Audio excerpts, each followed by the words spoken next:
Alright Josh, so what are we doing here? What we're doing here today is molding a tire iron, but we're going to do it quick and dirty. We don't have a lot of time. There's various ways you can make a silicone mold. Some are better than others, but they're all effective. Today is the quick, dirty, easy way. So what we're starting with, some wet clay, a clay cutter, a board, and your prop that is eventually going to be fake. First thing we're going to do is build a wall out of clay so we can mold the first half of the tire iron. And it looks like the board's glossy. How'd you do that? I painted it with some crystal clear. You don't necessarily have to. I just wanted to make sure it wasn't going to stick to the board. Alright, so our first step is to take the clay and cut it into slices and place it here, the size of our tire iron. So we'll make our first slice. Always take off the top because it looks all gnarly and dirty. It's not a very smooth surface. So now we got our smooth surface. We'll take about 4 of these, maybe more. So now we've got our 4 pieces of clay cut. It will probably take more. Now we got to put them together seamlessly. So these aren't perfect squares. So we're going to place them down in conjunction with the tire iron. So one's obviously not big enough. So we'll probably have to go too deep on this or cut one of these in half. And line these all the way down. Now we're cutting our edge. Nice clean edge. And with wet clay sometimes it's tricky because it likes to stick to itself. You'll develop certain techniques to make it nice and easy for yourself. And we'll be back when this is finished. I'm going to do this until I have a block this big. Alright, so what we got here is Josh is sculpting in a channel so the tire iron fits about halfway.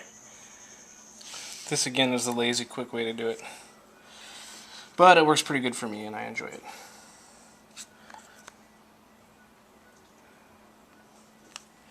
So you can sink it in here and just push it down to the depth you need, and it's pretty awesome that way. So we have pressed the tire iron into the clay. I cleaned up the edges a little. We didn't video that because it's just a easy but tedious process. So you just want to get your edge as clean as possible. At this point I'm going to smooth out what clay we have here, and then I'm going to cut it down to size. Because if we were to mold this would be a lot of wasted silicone. We don't need all this clay. This was just a good working base for me. So now we have cut off all the excess clay. This is going to be the amount of silicone we use, maybe a little higher. At this point we need to cut out keys. I started right here so you can see what I mean by keys. This will be a locking point for the 2 sides of silicone to connect so that the mold lines up perfectly on both sides and it will always stay in the same position. And then what do you got over here? This here is a pour spout. This will be a negative space where you can pour in whatever you need or whatever you are going to make this out of, whether it's a foam or a rubber or a latex or a plastic.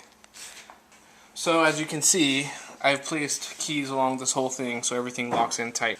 The next step will be building walls out of cardboard around the whole thing so we can fill this half up with silicone. So now what we're going to do is build walls. These walls are going to contain the silicone that we pour in here to get the first half of the mold. I'm using cardboard. I cut out a few slabs and I'm just going to cut them to size and wrap them all the way around, and I'm using hot glue to stick them on. Quick, easy, and it doesn't burn that bad. When I'm done, we will come back and you'll see this finalize the whole wall around the entire mold. At that point we're going to clear coat it and pour. I will show you that when we get there. Okay, so we've got the walls done out of the cardboard. Basically encapsulate everything to hold in the silicone. Now if you look inside, you'll notice there's a gap between the cardboard and the clay. Some people would want to fill that gap, which you can do to prevent any silicone from leaking down the side, but I think it's cleaner and quicker to pour it up like this and cut the silicone off afterwards. Either way is fine. From this point, we're going to crystal clear it. I also want to mark it because you want to know how high to pour your silicone. For this, we're going to go about 1 inch above the prop. So our highest point's right here. So that is the point we need to be at least 3/4 of an inch to 1 inch above. So I'm going to make this mark along the whole thing so when it's full, we know where to stop.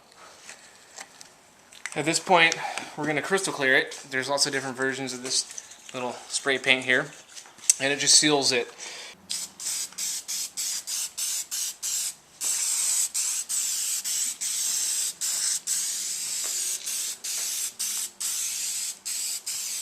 We'll let that dry. We'll do another coat, and then we're ready to pour. Okay, so now we're going to show you how to prep for silicone. It doesn't take much. You have your silicone, you have your catalyst for the silicone, you have a bucket or container, you have a stir stick, and a scale. Now, silicone usually has 10% catalyst. This definitely does. So you're going to take X amount of silicone and pour it into your bucket. But before you do that, you want to take the weight of the bucket and get it out of the equation. So you'll put it on your scale and zero the scale. This weighs approximately 50 grams. You'll put it on, it'll read 50, and you'll tare it or zero it out. Then your scale will read 0 and you're starting fresh. From there, you're going to pour your silicone in. You're going to have X amount of silicone. For this, we'll say 1,000 grams. So 10% of 1,000 grams is 100. So you're going to use 100 grams of your catalyst. Once you have 1,000 grams in here, you're going to take it off. You're going to have a separate cup. This is for your catalyst. You're going to zero this out as well. Zero it out. Pour in 100 grams of catalyst. Once you have that, you're ready to pour it in and mix. So you're going to pour in your catalyst, and then you're going to stick in your stick and start mixing. Silicone is really thick. This will take a little bit. So it'll start mixing pretty good, but there's a lot of stuff on the sides and on the bottom that's not mixing. So you want to make sure and scrape the sides of your container. Just scrape all that stuff out, rotate it with your hand. Now you got all that mixed in, you're going to want to scrape the bottom of the container. Get all that mixed in. You'll know when it's done because you will not have any blue streaks. If you have blue streaks, that means there's unmixed catalyst. Once you have an even mixture of silicone, it'll be an even tone of blue. You'll know it's ready to go. If there's any streaks, you're not fully mixed.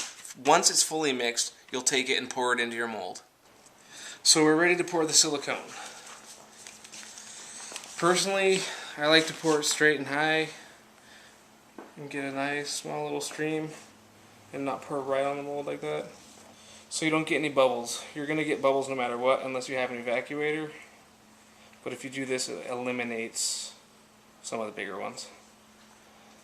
Now see how I'm staying in one corner right here? You should really let the silicone build up in one spot and roll its way down your piece, because any spreading of the silicone surface will get rid of bubbles too, and it'll just be kind of a cleaner, more even spread of the silicone.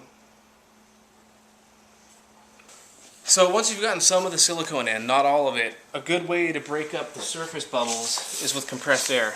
So I have our compressor hooked up with a little tip on it. And you can use the air to break that surface tension and it'll crack those bubbles.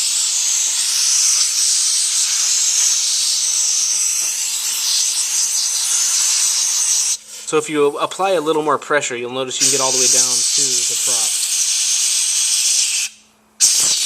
I like to follow it down to try and break up any surface bubbles on the prop that might be there, so we can have a perfect replica of the tire iron. So this works pretty good if you're paranoid about air bubbles. You'll never get rid of all of them, and this is also something that you're going to chase for hours. Until this gets hard, you'll have to keep coming back and blowing out the bubbles. But it's pretty effective if you're paranoid about bubbles. So, quick tip. So now it's been about 8 hours, and the silicone is completely hard and cured. You can see pretty good surface tension. So what I'll do now is take off all the cardboard, turn it over, and clean it out. So at this point, I've cleaned off all the little extra pieces of silicone that fell through the cardboard that I was talking about earlier, in that little gap, and that only took a second. I also lifted off all the clay that we made our wall with. So all that's gone. I did your basic cleanup, washed off all the clay on the actual prop with a simple brush, paper towel, and sculpting tool. At this point, I'm going to put the walls back around it and we're going to pour up the other half.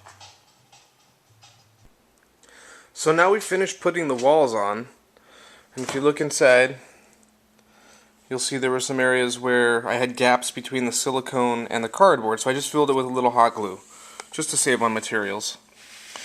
Now what we're going to do before we pour in the silicone is we're going to have to release the silicone. Silicone does not stick to anything except for itself. So if I go ahead and pour this up and I don't release the silicone, I'll never be able to open it. So today I'm using Ease Release 200. There's lots of different types of releases for silicone. This is the one I'm using for this. So I'm going to go ahead and spray this whole thing down and let that dry for 5 minutes, and then we'll be ready to pour. So what Josh is doing here is there's an area around the tube, the pour spout tube that he laid in there, that we have to shove some silicone into where the lug nut would go on this tire iron.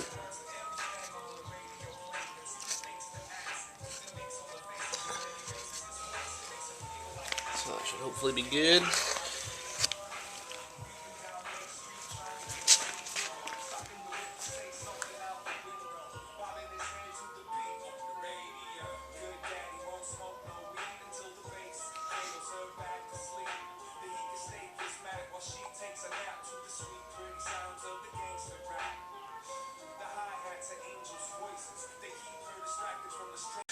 So now we're ready to open this mold and make sure it came out okay. No air bubbles, perfect seam, all that. So, what you want to do is kind of just let it open itself. It likes to stick a little bit. And you know, we got this negative space up where the lug nut goes, so you want to be careful about getting that out. That came out pretty easy. And there it is. Now, look at all your seam lines. You can tell there's no bubbles. This is a beautiful seam. It's a beautiful seam. Let's get this out. Tire iron. That came out really easy. Oh yeah. Looks like we got a bubble right here. Not a big deal. That's on the inside. No one's ever going to see it. Otherwise, all this is pretty flawless. I like that. Now, once you've opened your mold and you're getting ready to pour, you have to think about the fact that you need an escape. If you're going to pour something into this hole that I've provided and you want your fluids to travel down, well, the air has to go somewhere. So what I like to do is just take a razor and cut a little channel out, and that'll provide the escape. And you'll never see it because you can cut that little piece off once you pour it up. And you'll notice also at the top I have 2 more, just to let whatever air out, because I want to get all this detail in here, and it's a small space. So it's going to be hard to get material in there. So that'll help the material get in there because the air can push out and it can get in there. Any bubbles will be pushed out through here. From here, what you want to do is close your mold, strap it up, and pour your materials in, and you'll see that in the next episode. We appreciate you watching. It means a lot to us. What we really want to do is get knowledge out there for the avid user of special effects. Everybody wants to make something, so do we. So we're trying to give the knowledge to everybody out there to make a fake tire iron, to make a mold, to make whatever you want. This is our first video. It's a little rough, but we're going to do many more. We're always doing something. If you have any questions that we haven't addressed, contact us, email us, call us. If you go to our website, synapsefx.com, you can get all of our contact information there, and we'll be happy to answer any of your questions. There will be plenty more videos for you to watch. Just keep posted. We love you. My name is Josh Foster. Well, thanks. My name is Josh. There's many more ways to make a mode, and I'm going to redo this. Anything you want, call us. We do it all. Synapse FX, baby.